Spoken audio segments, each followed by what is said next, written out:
नमस्कार, मेरे चैनल को बहुत बहुत स्वागत है।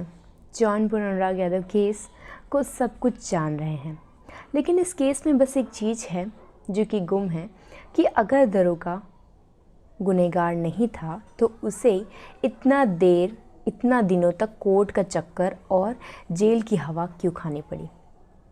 अगर दरोगा गुनहगार नहीं था तो पहले उसे क्यों कस्टडी में रखा गया। सवाल ये उठता है लोगों के मन में। बहुत लोग ऐसे हैं जो उनका साथ अभी भी दे रहे हैं और लोग ये कह रहे हैं कि अगर आपको कुछ पता नहीं तो आप इस चीज़ के बारे में मत बोलिए। अगर दरोगा की गलती कोई नहीं थी तो जिस टाइम अनुराग का हत्या हो रहा था उस टाइम दरोगा कॉल पे अपने पिता से क्यों बात कर रहा था। क्या उसे समझाने की कोशिश कर रहा था कि ऐसा काम मत करिए, नहीं तो आगे चल के आपको भुगतना पड़ जाएगा, या तो फिर एक साजिश की सोची समझी चाल थी मर्डर की।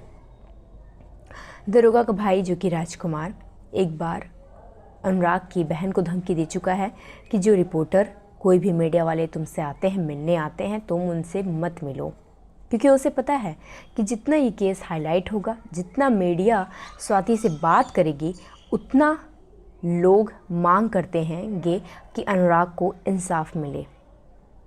लालता की पत्नी जिसने बुलडोज़र चलने से अपने घर पे रोक दिया और उसने चैलेंज दिया कि मैं निकाल के रहूँगी, और आखिर वो आधा सफल भी हो गई। कोर्ट ने दरोगा को बाइज्जत बरी कर दी। पर क्या अब भी एक सवाल उठता है कि क्या इस व्यक्ति को फिर से नौकरी मिलेगी या नहीं मिलेगी।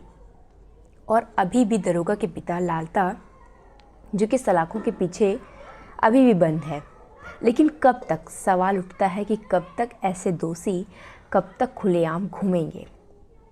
क्या लालता भी जल्द से जल्द रिहा हो जाएगा और अनुराग को इंसाफ नहीं मिल पाएगा। आप जानते हैं कि अनुराग अपने घर का इकलौता लड़का था, ज़मीन का मामला था, जिस वजह से ज़मीन की सुनवाई एक दूसरे के पक्ष में नहीं हुई, जिस वजह से लालता ने अनुराग की हत्या कर दी।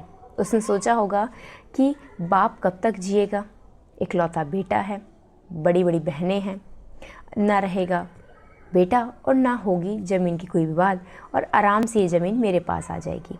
यहाँ पे लालता के जो चचेरे भाई, कजन जो कि चाचा के लड़के थे, उनका भी आरोप है कि वो अच्छा भाई रिश्तेदार नहीं साबित हो पाया। उसने सब कुछ छीन लिया। मैं और मेरी बेटी, मेरा परिवार गरीबों की तरह जी रहे हैं, ज़िंदगी जी रहे हैं। वो फूट फूट कर रोने लगे कि उसे सज़ा मिलनी चाहिए, हम ऐसे आरोपी का साथ नहीं देंगे। लेकिन इसके बावजूद लालता की पत्नी के मन में कोई पछतावा नहीं है।